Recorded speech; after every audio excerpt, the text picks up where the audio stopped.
அனைவருக்கும் வணக்கம். இன்னைக்கு ஹிந்தி நியூஸ் பேப்பர்ல என்ன இம்பார்ட்டன்ட் நியூஸ் இருக்கு அப்படிங்கறத பார்ப்போம். ஃபர்ஸ்ட் பார்த்தோம்னா நமக்கு தமிழ்நாடு பேஜ்ல ஒரு இனாகரேஷன். ஃபர்ஸ்ட் ஹெட்டிங்ல என்ன சொல்றாங்கன்னா 42% of women employed in India's factories reside in Tamil Nadu அப்படின்னு சொல்லி கொடுத்துருக்காங்க. அதாவது இந்தியாவில் இருக்கக்கூடிய தொழிற்சாலைகள்ல வேலை செய்யக்கூடிய 42% பெண்கள் தமிழ்நாட்டில தான் இருக்காங்க அப்படின்னு சொல்லியிருக்காங்க. சோ அதற்காக என்ன பண்ணிருக்காங்க அப்படின்னு பார்த்தோம்னா ஒரு ஹவுசிங் ஃபெசிலிட்டி, ஒரு குவார்டர்ஸ் மாதிரி ஒரு விஷயத்த வந்து பண்ணிருக்காங்க. ஓகேங்களா? சோ எவ்வளவு கோடி செலவுல பண்ணிருக்காங்க அப்படின்னு பார்த்தோம்னா கிட்டத்தட்ட 700 கோடி செலவுல ஒரு இண்டஸ்ட்ரியல் ஹவுசிங் ஃபெசிலிட்டி அப்படிங்கறது தமிழக அரசாங்கம் உருவாக்கியிருக்காங்க. எங்க உருவாக்கியிருக்காங்க அப்படின்னு பார்த்தோம்னா சிப்காட் இண்டஸ்ட்ரியல் பார்க், வல்லம் வடகல் இன் ஸ்ரீபெரும்புதூர். ஓகேங்களா? ஸ்ரீபெரும்புதூர்ல இருக்கக்கூடிய வல்லம் வடகல் அப்படிங்கிற பகுதியில செயல்படக்கூடிய இந்த சிப்காட் தொழிற்பூங்கால ஒரு ஹவுசிங் ஃபெசிலிட்டி அப்படிங்கறத உருவாக்கியிருக்காங்க. சரிங்களா? கிட்டத்தட்ட பார்த்தோம்னா 20 ஏக்கர் இருக்கக்கூடிய இந்த ஃபெசிலிட்டி இந்தியாவிலேயே முதல் முறையா இந்த மாதிரியான ஒரு ஃபெசிலிட்டியை தமிழக அரசாங்கம் பண்ணியிருக்கிறதா சொல்லியிருக்காங்க. கிட்டத்தட்ட 18,720 வேலையாட்களை இந்த இடத்துல நம்மளால தங்க வைக்க முடியும். சரிங்களா? சோ அதுதான் ஒரு முக்கியமான சிறப்பம்சம். 18,720 வேலையாட்களை தங்க வைக்க முடியும். எங்க உருவாக்கியிருக்காங்க அப்படின்னு பார்த்தோம்னா SIPCOT industrial park in Sriperumbudur, வல்லம்படகள் அப்படிங்கிற பகுதியில கிட்டத்தட்ட 700 கோடி செலவுல தமிழக அரசாங்கம் இதை பண்ணிருக்காங்க. நேத்து நம்ம முதல்வர் அவர்கள் இந்த ஒரு திட்டத்தை தொடங்கி வச்சிருக்காரு. ஓகேங்களா? இந்த ஒரு ஃபெசிலிட்டியை தொடங்கி வச்சிருக்காரு. சோ அந்த செய்தியில பாக்குறோம். அடுத்ததா பார்த்தோம்னா பிளானிங் கமிஷன் வந்து தமிழ்நாட்டுடைய மாநில திட்டக்குழு ஒரு ஸ்டடி பண்ணிருக்காங்க. ஓகேங்களா? என்ன ஸ்டடி அப்படின்னு பார்த்தோம்னா தமிழ்நாட்டில் இருக்கக்கூடிய ட்ரைபல் பாப்புலேஷன் அவங்களோட தேவைகள் எல்லாமே சரியா பூர்த்தி பண்ணப்பட்டிருக்கா, அவங்களுக்கு என்ன மாதிரியான தேவைகள் இன்னமும் செயல்படுத்தப்படாம இருக்கு, அந்த மாதிரியான விஷயங்களை ஸ்டடி பண்ணிருக்காங்க. சோ பார்த்தோம் அப்படின்னா எந்தெந்த ஏரியாவில் ஸ்டடி பண்ணிருக்காங்கன்னா கிட்டத்தட்ட ஒரு 3 டிஸ்ட்ரிக்ட் தான் போயிருக்காங்க. சோ என்ன சொல்லியிருக்காங்க அப்படின்னு பார்த்தோம்னா ஸ்டேட் பிளானிங் கமிஷன் வந்து ஒரு எவாலுவேஷன் பண்ணிருக்காங்க, ஒரு ஸ்டடி ரிப்போர்ட் பண்ணி கொடுத்திருக்காங்க. என்ன ஸ்டடி அப்படின்னு பார்த்தோம்னா an evaluation study on effectiveness of implementation of government schemes in tribal villages in the state of Tamil Nadu. ஓகேங்களா? அப்ப என்ன சொல்லியிருக்காங்க, effectiveness of implementation of government schemes, அதாவது அரசு திட்டங்களுடைய செயல்படுத்தப்படக்கூடிய அந்த தன்மை எந்த அளவுக்கு எஃபெக்டிவா இருக்கு, தமிழ்நாட்டில் இருக்கக்கூடிய பழங்குடியின கிராமங்கள்ல எந்த அளவுக்கு எஃபெக்டிவா இருக்கு அப்படிங்கறத ஸ்டடி பண்ணிருக்காங்க. ஒரு 3 மாவட்டங்களை தேர்ந்தெடுத்திருக்காங்க. சேலம், கள்ளக்குறிச்சி மற்றும் திருவண்ணாமலை. ஓகேங்களா?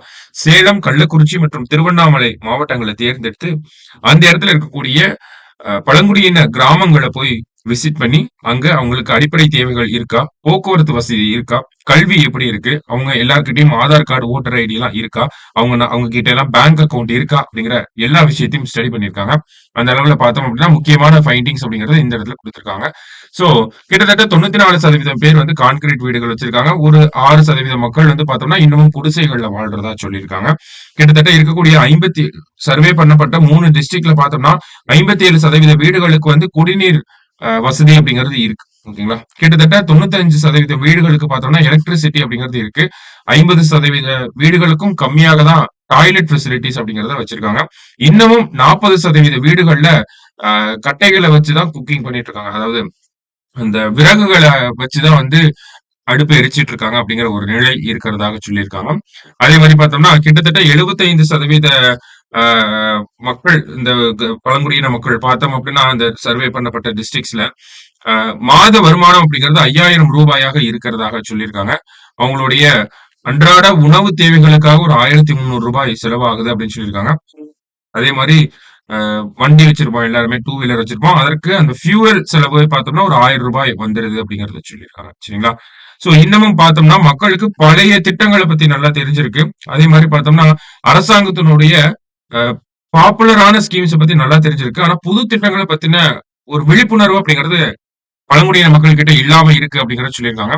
இன்னும் நிறைய விஷயங்கள் சொல்லியிருக்காங்க. குறிப்பா பார்த்தோம் அப்படின்னா இந்த ஃப்ரீ பஸ் ஸ்கீம்லாம் வந்து அந்த அளவுக்கு இன்னும் செயல்படுத்தப்பட முடியாம தான் இருக்கு இந்த கிராமப்புறங்கள்ல, பழங்குடியின கிராமங்கள்ல. அது இல்லாம பார்த்தோம்னா நிறைய ரெக்கமெண்டேஷன் கொடுத்திருக்காங்க. நிறைய பஸ்ஸஸ வந்து கொண்டு வரணும், டைமிங் அதிகமா இன்க்ரீஸ் பண்ணணும், நிறைய பஸ்ஸஸும் வரணும், ஃப்ரீக்வன்சியும் அடிக்கடி பஸ் இருக்கிற மாதிரியான ஒரு நிலையை ஏற்படுத்தணும் அப்படிங்கறத சொல்லியிருக்காங்க. இன்னமும் நிறைய இடத்துக்கு பார்த்தோம்னா ஃபோர் வீலர்ஸ் ஓகேங்களா, 4 சக்கர வாகனங்கள் போக முடியாத இடங்கள் பல்வேறு இடங்கள் இருக்கு. ஒரு சில இடங்கள்ல பார்த்தோம்னா மழை பெஞ்சு தண்ணி வந்துருச்சுன்னா அந்த கிராமம் வந்து அப்படியே துண்டிக்கப்பட்டு போகக்கூடிய ஒரு நிலைமை எல்லாம் இருக்கு. இன்னமும் தமிழ்நாட்டுல இந்த மாதிரியான கிராமங்கள் இருக்கதான் செய்யுது. அதுவும் குறிப்பா அது பழங்குடியினர்கள் கிராமமாக இருக்கு அப்படிங்கறத சொல்லியிருக்காங்க. அதே மாதிரி பார்த்தோம்னா இருக்கக்கூடிய பழங்குடியின ஏரியா பகுதிகளில் இருக்கக்கூடிய அரசு பள்ளிகளை வந்து குறிப்பா ஹை ஸ்கூல்ஸ் வந்து ஹையர் செகண்டரி ஸ்கூலா அப்கிரேட் பண்ணணும் அப்படிங்கிற ஒரு ரெக்கமெண்டேஷன் வந்து கொடுத்திருக்காங்க. அதே மாதிரி ஆசிரியர்களுடைய எண்ணிக்கையை இன்க்ரீஸ் பண்ணணும் அப்படிங்கறத சொல்லியிருக்காங்க.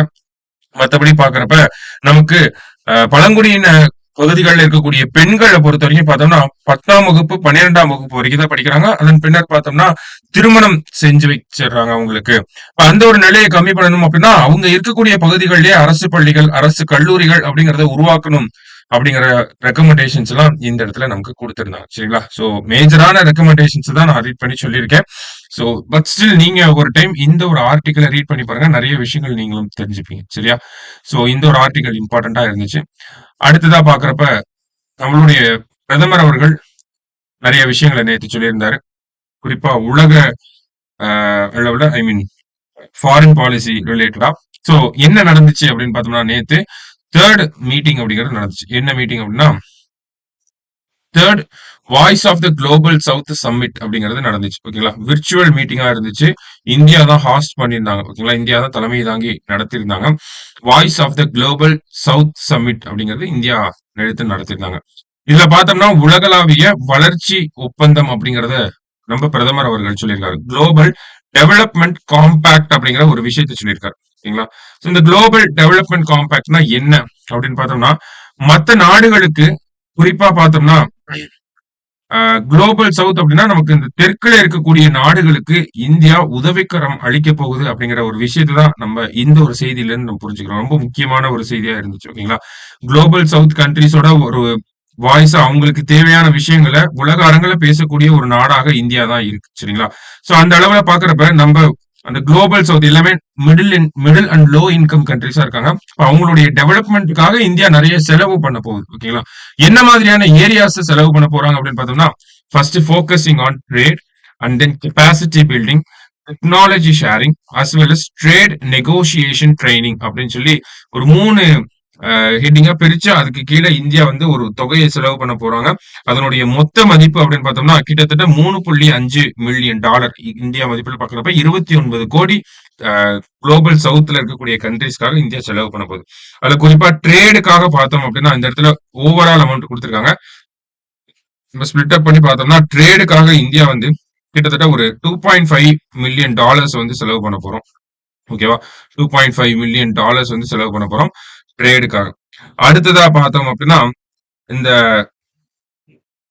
ட்ரைனிங்காக technology sharing and capacity building, trade negotiation training, இந்த மாதிரியான விஷயங்களுக்காக இந்தியா எவ்வளவு செலவு பண்ண போறாங்க அப்படின்னு பார்த்தோம்னா ஒரு $1 மில்லியன் வந்து செலவு பண்ண போறாங்க.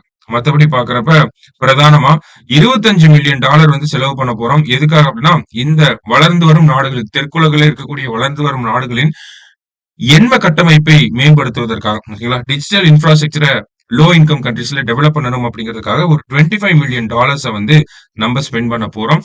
சோ இதன் மூலயமா இந்தியா தன்னைய தெற்குலக நாடுகளின் ஒரு தலைவராகவும் தெற்குலக நாடுகளின் ஒரு பிரதிநிதியாகவும் வந்து முன்னிறுத்தி காட்டுது அப்படிங்கிறத நம்ம புரிஞ்சுக்கணும். நம்ம ஃபாரின் பாலிசில இருக்கக்கூடிய ஒரு முக்கியமான விஷயமா பார்க்கப்படுது. சரிங்களா, ஏன்னா குளோபல் சவுத்தோட ஒரு லீடரா நம்ம ரெகக்னைஸ் ஆயிட்டே வரோம்.